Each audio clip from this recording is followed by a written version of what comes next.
AG ನ್ಯೂಸ್ಗೆ ಸ್ವಾಗತ. ಚಾಮರಾಜಪೇಟೆ ದನದ ಕೆಚ್ಚಲು ಕೊಯ್ದ ಪ್ರಕರಣಕ್ಕೆ ಸಂಬಂಧಪಟ್ಟಂತೆ ವಿಪಕ್ಷ ನಾಯಕ ಆರ್ ಅಶೋಕ್ ಪ್ರತಿಕ್ರಿಯೆ ಕೊಟ್ಟಿದ್ದು, ಹಸುವಿನ ಕೆಚ್ಚಲು ಕತ್ತರಿಸಿದವನಿಗೆ ಮತಿ ಭ್ರಮಣೆ ಇದೆ ಎಂದು ಕಾಂಗ್ರೆಸ್ ಹೇಳ್ತಾ ಇದೆ. ಆದರೆ ಮತಿ ಭ್ರಮಣೆ ಆಗಿರುವುದು ಅವನಿಗಲ್ಲ, ಈ ಸರ್ಕಾರಕ್ಕೆಂದು ಆಕ್ರೋಶ ಹೊರಹಾಕಿದ್ದಾರೆ. ಈ ಬಗ್ಗೆ ಮಾತನಾಡಿದ ಅವರು, ಆರೋಪಿಗೆ ತಲೆ ಸರಿಯಿಲ್ಲ ಅಂತ ಹೇಳ್ತಾ ಇದ್ದಾರೆ. ಅವನಿಗೆ ತಲೆ ಸರಿಯಿಲ್ಲ ಅಂದ್ರೆ 10 ವರ್ಷ ಹೇಗೆ ಅವರು ಲೆದರ್ ಫ್ಯಾಕ್ಟರಿಯಲ್ಲಿ ಕೆಲಸ ಮಾಡ್ತಾರೆ? ಈ ಪ್ರಕರಣವನ್ನ ಮುಚ್ಚಿ ಹಾಕಲು ಯಾರನ್ನೋ ಕರೆತಂದು ಅವನೇ ಈ ಘಟನೆಗೆ ಕಾರಣ ಅಂತಿದ್ದಾರೆ ಎಂದು ಕಿಡಿಕಾರಿದ್ರು.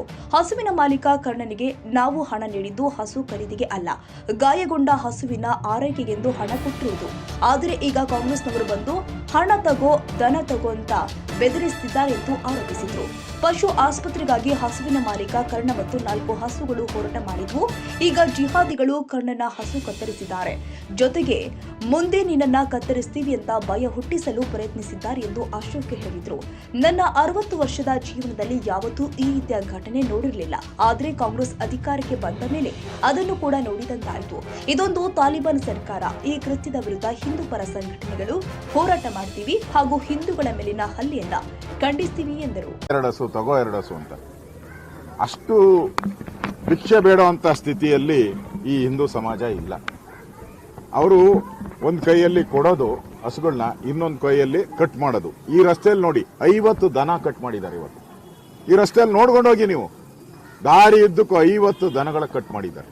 ರಾಶಿ ರಾಶಿ, ಒಂದ್ ಕೈಯಲ್ಲಿ ಕೊಡೋದು, ಒಂದ್ ಕೈಯಲ್ಲಿ ಕೊಲೆ ಮಾಡೋದು.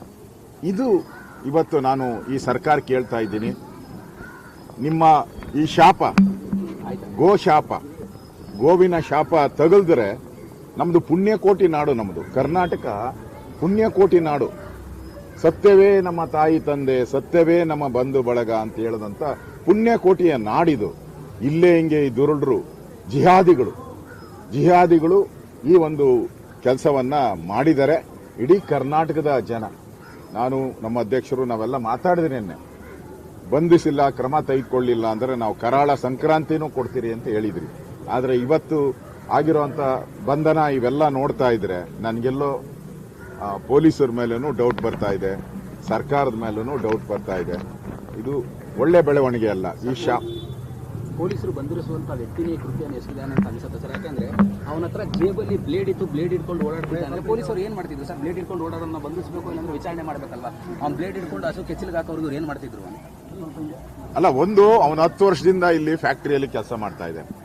ನಿನ್ನೆ ಪತ್ರಿಕೆಯಲ್ಲಿ ಏನ್ ಪ್ಲಾಂಟ್ ಸ್ಟೋರಿ ಮಾಡಿದ್ರು, ಅವನು ಮತಿ ಭ್ರಮಣೆ ಆಗಿರೋನು. ಪತ್ರಿಕೆಯಲ್ಲಿ ಏನು ಬಂತು, ಕಾಂಗ್ರೆಸ್ ಸ್ಟೋರಿ ಏನು ಮತಿ ಭ್ರಮಣೆ. 10 ವರ್ಷ ಹಂಗೆ ಅವನು ಲೆದರ್ ಫ್ಯಾಕ್ಟರಿಯಲ್ಲಿ ಕೆಲಸ ಮಾಡ್ತಾನೆ. ಅವ್ರದ್ದು ಸ್ವಂತ ಮತಿ ಭ್ರಮಣೆ ಇರುವಂತವನ್ನ 10 ವರ್ಷ ಹೇಗೆ ಅವ್ರ ಅಣ್ಣಂದು ಫ್ಯಾಕ್ಟರಿ ಅವನು 10 ವರ್ಷ ಹಂಗೆ ಕೆಲಸ ಮಾಡ್ತಾನೆ.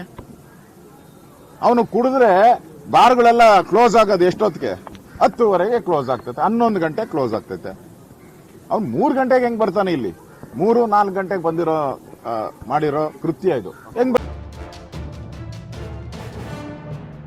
ಕನ್ನಡಿಗರ ಮೆಚ್ಚಿನ ನಿಮ್ಮ ಎಜೆ 24/7 ನ್ಯೂಸ್ ಕನ್ನಡ ವಾಹಿನಿ ಇದೀಗ ಟಿವಿಯಲ್ಲಿ ಲಭ್ಯ. ವೇಳೆ ನೋಟಿಸ್ ಕೊಟ್ಟಿದ್ರೆ ವಾಪಸ್ ತಗೋತೀವಿ. ಇವತ್ತು ವಕ್ಫ್ ಪ್ರಾಪರ್ಟಿ ಅಂತೇಳಿ ಬರ್ತದೆ ಅಂತ ಹೇಳಿದ್ರೆ ರೈತರು ಬೀದಿಗೆ ಬಂದ್ರೆ ಏನ್ ಮಾಡ್ಬೇಕಾಗತ್ತೆ? ಯಾರು ವೋಟ್ ಹಾಕಿಲ್ಲ ಅಂದ್ರೆ ಗ್ಯಾರಂಟಿನೆಲ್ಲ ಸ್ಟಾಪ್ ಮಾಡ್ಬಿಡ್ತೀವಿ.